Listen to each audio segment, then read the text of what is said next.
Assalamualaikum warahmatullahi wabarakatuh. Hari ini saya akan sampaikan bagaimana saya mengajarkan pelajaran ekonomi bagi anak ABK. Kebetulan di sekolah kami salah satu sekolah yang ditunjuk sebagai sekolah inklusi. Sekolah kami menjadi sekolah inklusi merupakan salah satu tentunya dilindungi oleh pemerintah, diberikan fasilitas juga, sehingga guru-guru yang ada di dalamnya harus mampu membuat siswa-siswinya mampu menyerap ilmu yang disampaikan, walaupun mungkin level pencapaian kompetensi dasarnya berbeda atau ada yang diturunkan. Oleh karena itu, mari kita simak apa yang dilakukan kami di sekolah ketika ada anak luar biasa tersebut. Sebelum kita berbicara tentang sekolah reguler yang menerapkan program pendidikan inklusif tersebut, sekolah reguler ini tentunya harus menyediakan kondisi kelas yang ramah anak, hangat, sekaligus menerima adanya keanekaragaman dari peserta didik. Kemudian sekolah reguler harus siap untuk mengelola kelas yang heterogen, dan guru yang belajar di kelas juga harus mempunyai atau menguasai pembelajaran yang interaktif dan harus terlibat dengan orang tua dari anak yang luar biasa tersebut. Awal pembelajaran ekonomi di kelas 10 ada yang namanya skala prioritas dengan yang namanya biaya peluang. Nah, dengan adanya anak luar biasa tersebut, maka kami guru-guru khususnya untuk mata pelajaran ekonomi harus memberikan pembelajaran yang tentunya interaktif, mampu dipahami oleh anak luar biasa tersebut, yang tentunya juga bermanfaat untuk dia dalam kehidupan sehari-hari dan dapat dilakukan di saat itu juga. Untuk memulai materi skala prioritas dan biaya peluang ini, saya selaku guru ekonomi bertanya dulu kepada orang tuanya apa yang dilakukan dan kebiasaan anak tersebut pada setiap harinya, terutama dalam pengelolaan uang.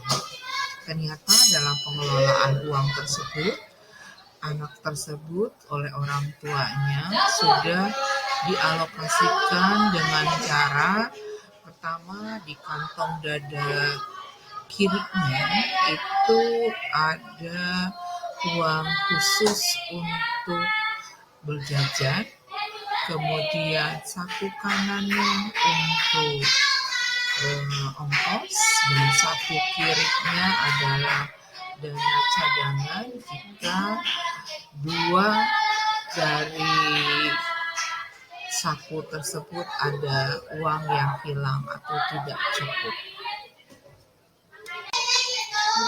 Di sini saya mengenalkan dikarenakan saya sudah mengetahui ternyata ada uang dari berbagai macam saku, maka saya tentunya dengan pendekatan yang personal mengatakan bahwa yang dikatakan skala prioritas adalah saya menanyakan dengan cara mana uang kamu yang menurut kamu paling penting dan tidak boleh hilang.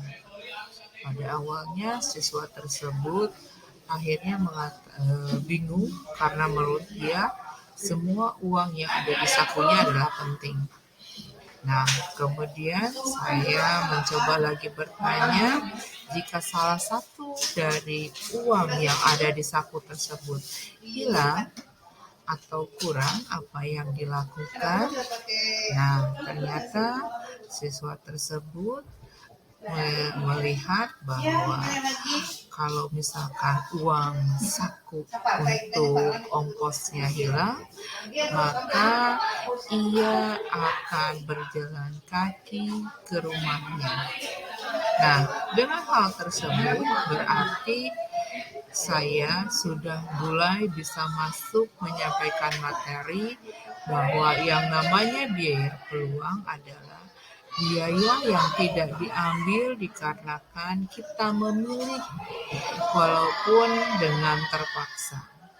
Di sini dikarenakan misalkan ongkos yang disakunya itu hilang dan dia tidak bisa pulang dengan naik kendaraan umum, maka ia akan berjalan kaki, maka peluang yang dia laksanakan adalah biaya peluang tidak menggunakan kendaraan umum.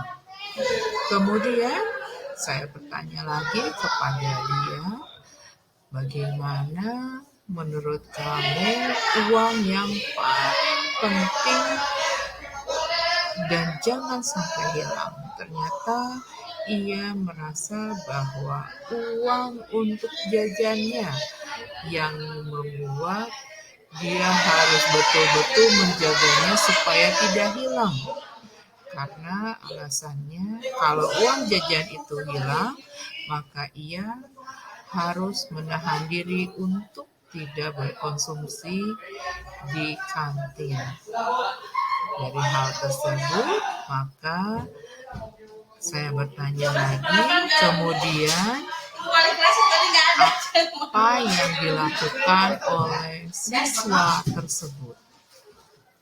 Maka ia mengatakan uang-uang yang tidak boleh hilang diurutkan dari uang jajan, uang kendaraan umum, baru kemudian ia berpikir uang cadangan.